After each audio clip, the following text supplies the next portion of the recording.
Hi friends, स्वागत है आपका हमारे एवीसी एक्सप्रेस टीच चैनल में। आज हम ओम्स के नियम और इसके सत्यापन के बारे में पढ़ने वाले हैं जो एग्ज़ाम में 5 नंबर के पूछे जाते हैं। तो आज हम इसे बहुत ही इजी ट्रिक से समझ कर लिखने वाले हैं।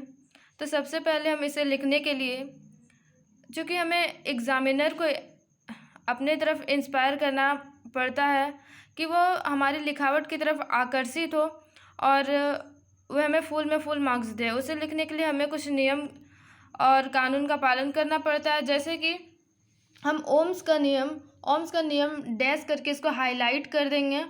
उसके बाद लिखेंगे नियत ताप पर किसी चालक तार की दो सिरों के बीच विभवांतर उसमें प्रवाहित धारा के समानुपातिक होता है, अर्थात भी समानुपातिक आई होता है, जहाँ विभवांतर भी तथा धारा आई होता है। इस तरह हम भी बराबर आई आर लिख सकते हैं, जहाँ आर स्थिरांक होता है।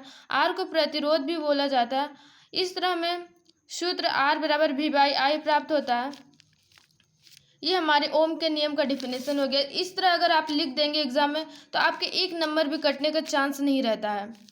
अब हम ओम्स के नियम के लिए जो सत्यापन होता है उसके लिए फिगर इस प्रकार बनाएंगे।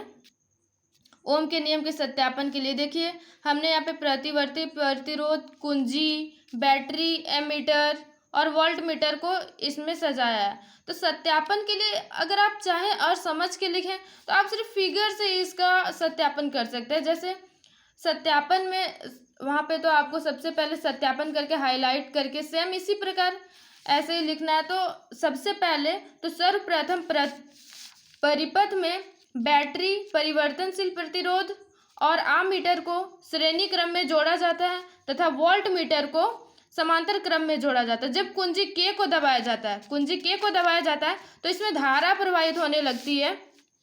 इस प्रकार प्रवाहित धारा को आई को आमीटर तथा विभवांतर को वोल्ट मीटर से ज्ञात किया जाता है। ज्ञात करने पर भी बाई आई का मान प्राप्त होता है। अब परिवर्तनशील प्रतिरोध, यहाँ पे अब परिवर्तनशील प्रतिरोध में धारा का मान बदल बदल कर प्रयोग दोहराते हैं तो हम पाते हैं कि भी बाई आई का मान बराबर नियतांक प्राप्त होता है। इससे ओम के नियम की जांच होती है।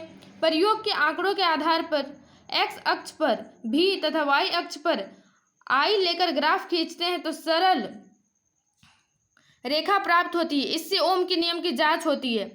जिससे देखिए आप इस तरह फिगर बना सकते हो। ऑब्जेक्टिव क्वेश्चन में ये पूछा भी जाता है कि ओम के नियम के जब हम सत्यापन करते हैं तो हमें कौन सी रेखा प्राप्त होती है। आपको वहाँ ऑप्शन दे दिया जाएगा सरल रेखा, वक्र रेखा, चतुर रेखा, इनमें से कोई नहीं। तो आपको वहाँ पे देखिए, यहाँ पे आपको पता चल रहा है कि सरल रेखा। और इससे एक चीज़ और देखिए, अगर आपका विभवांतर बढ़ेगा तो धारा भी खुद ब खुद बढ़ेगा, क्योंकि यहाँ पे देखिए समानुपातिक दे दिया जाता है।